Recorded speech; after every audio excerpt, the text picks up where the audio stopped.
ಕಾರ್ಕಳ ಪುರಸಭೆ ವ್ಯಾಪ್ತಿಯ ಆನೆಕೆರೆ ತಾವರೆಕೆರೆ ವೃತ್ತದ ಸಮೀಪದ ರಸ್ತೆಯು ಹೊಂಡಗುಂಡಿಗಳಿಂದ ಕೂಡಿದ್ದು ದ್ವಿಚಕ್ರ ವಾಹನ ಹಾಗೂ ಜನ ವಾಹನ ಸವಾರರು ಮತ್ತು ಪಾದಚಾರಿಗಳಿಗೆ ತೀವ್ರತರದ ತೊಂದರೆಯಾಗುತ್ತಿತ್ತು. ರಸ್ತೆ ಸಮಸ್ಯೆ ಉಂಟಾಗಿದ್ದರಿಂದ ಇದೇ ರಸ್ತೆಯಲ್ಲಿ ದ್ವಿಚಕ್ರ ಸವಾರರು ಬಿದ್ದು ಕಾಲು ಮುರಿದುಕೊಂಡಿದ್ರು. ಈ ಹಿನ್ನೆಲೆಯಲ್ಲಿ ಆನೆಕೆರೆ ನವಜ್ಯೋತಿ ಫ್ರೆಂಡ್ಸ್ ಸಂಸ್ಥೆಯು ರಸ್ತೆ ದುರಸ್ತಿಗೆ ಮುಂದಾಯಿತು. ಶ್ರೀಕಾಂತ್ ಭಾಗವತ್ ನೇತೃತ್ವದಲ್ಲಿ ಸಂಘದ ಅಧ್ಯಕ್ಷ ಗೌತಮ್, ಕಾರ್ಯದರ್ಶಿ ರಂಜಿತ್, ಕೋಶಾಧಿಕಾರಿ ಶ್ರೀಕಾಂತ್, ನಿರ್ದೇಶಕ ಹರೀಶ್ ದೇವಾಡಿಗ ಹಾಗೂ ಇತರ ಸದಸ್ಯರು ಸೇರಿ ರಸ್ತೆ ಹೊಂಡಗಳನ್ನು ಮುಚ್ಚುವ ಕಾರ್ಯ ನಿರ್ವಹಿಸಿದರು. Khaleel, V4 News, Karkala.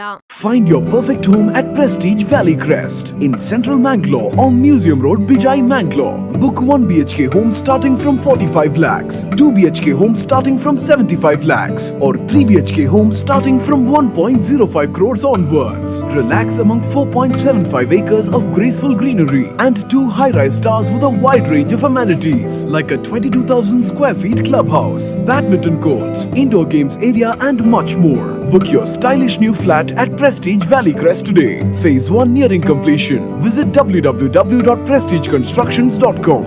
RERA approved.